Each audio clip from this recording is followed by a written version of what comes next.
ఉత్తరప్రదేశ్ ముఖ్యమంత్రి యోగి ఆదిత్యనాథ్ మహాకుంభమేళా సందర్భంగా వారికి అద్భుతమైన సేవలకు గాను 75,000 మంది పోలీసులకు 10,000 బోనస్ పథకం మరియు ఒక వారం రోజుల సెలవును ప్రకటించారు. యూపీ ప్రభుత్వం తరపున 2025 మహాకుంభమేళాకు 3 గిన్నిస్ బుక్ వరల్డ్ రికార్డ్ సర్టిఫికేట్ను అందుకుంది.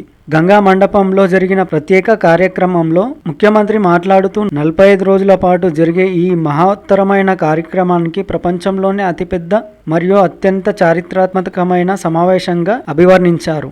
ప్రయాగ్రాజ్ చేరుకున్న తర్వాత ముఖ్యమంత్రి మరియు ఆయన మంత్రివర్గ సహచరులు ముందుగా సంఘంలో ప్రార్థనలు చేసి ఆ తర్వాత పారిశుద్ధ్య కార్మికులతో కలిసి స్వచ్ఛతా కార్యక్రమంలో పాల్గొన్నారు. ఆ తర్వాత వారితో భోజనం కూడా చేశారు. మొదట పారిశుద్ధ్య కార్మికులతో మరియు ఆ తర్వాత పోలీస్ సిబ్బందితో, ఇక పారిశుద్ధ్య మరియు ఆరోగ్య కార్యకర్తలతో తన సంభాషణ సందర్భంగా ముఖ్యమంత్రి యోగి వారికి స్వచ్ఛ కుంభ నిధి కింద బహుమతులు మరియు 5 లక్షల ఆరోగ్య బీమా సర్టిఫికెట్లను అందజేశారు.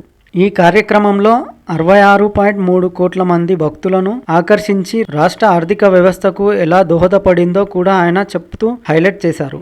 ఇది కేవలం విశ్వాసం యొక్క కార్యక్రమం కాదు, ఇది ఒక ఆర్థిక దృగ్విషయం. రాష్ట్ర ప్రభుత్వం ప్రయాగ్రాజ్ మౌలిక సదుపాయాలతో 7,500 కోట్లు పెట్టుబడి పెట్టింది. ఇక ఆర్థిక వ్యవస్థ విషయానికి వస్తే 3,500 లక్షల కోట్లు అపూర్వమైన వృద్ధిని సాధించింది అని ముఖ్యమంత్రి యోగి ఆదిత్యనాథ్ గారు అన్నారు.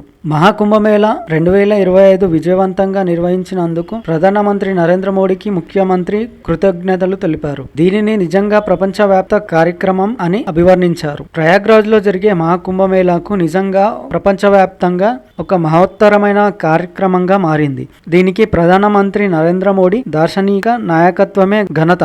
ఆయన దార్శనికతతో ఈ గొప్ప కార్యక్రమానికి విజయవంతంగా నిర్వహించడానికి మాకు సహాయపడింది మరియు మీడియా దేశానికి మరియు ప్రపంచానికి దాని ప్రాముఖ్యతను తెలియజేయడంలో కీలక పాత్ర పోషించింది. దానికి మీడియా మిత్రులకు ధన్యవాదాలు తెలుపుతున్నా అని యోగి ఆదిత్యనాథ్ అన్నారు. విశ్వాసం మరియు ఆర్థిక వ్యవస్థను సమగ్రపరచడం అనే మోడీ భావనను కూడా ఆయన హైలైట్ చేశారు. ఆధ్యాత్మిక పర్యాటకం అపారమైన సామర్థ్యాన్ని కలిగి ఉందని, దానిని ఉపయోగించడానికి ఉత్తరప్రదేశ్ అత్యంత అనుకూలమైన రాష్ట్రంగా అవతరిస్తుందని ఆయన పేర్కొన్నారు. 2024లో మాత్రమే 64 కోట్ల మంది యాత్రికులు మరియు పర్యాటకులు అయోధ్య, వారణాసి, మధుర, ప్రయాగ్రాజ్, చిత్రకూట్, వింధ్యాచల్, గోరఖ్పూర్ సహా ఉత్తరప్రదేశ్ అంతటా వివిధ మతపరమైన ప్రదేశాలను సందర్శించారు అని ముఖ్యమంత్రి చెప్పుకొచ్చారు. ఇది మత పర్యాటక రంగంలో కొత్త రికార్డులను సృష్టిస్తుందని ఆయన అన్నారు. మహాకుంభమేళా ఉత్తరప్రదేశ్లో 5 ప్రధాన ఆధ్యాత్మిక పర్యాటక కారిడార్ల అభివృద్ధికి దారి తీసిందని ఆదిత్యనాథ్ అన్నారు.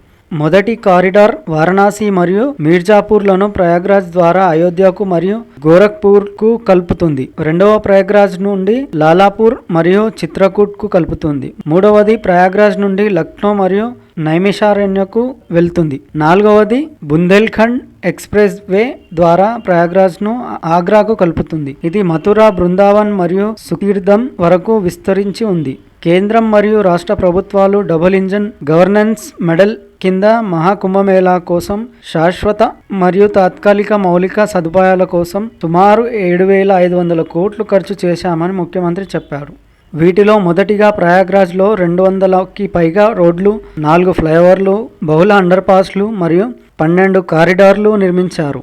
ఈ పరిణామాలు పర్యాటకులకు నగరం యొక్క ఆకర్షణీయ గణనీయంగా పెంచాయి అని ఆయన అన్నారు.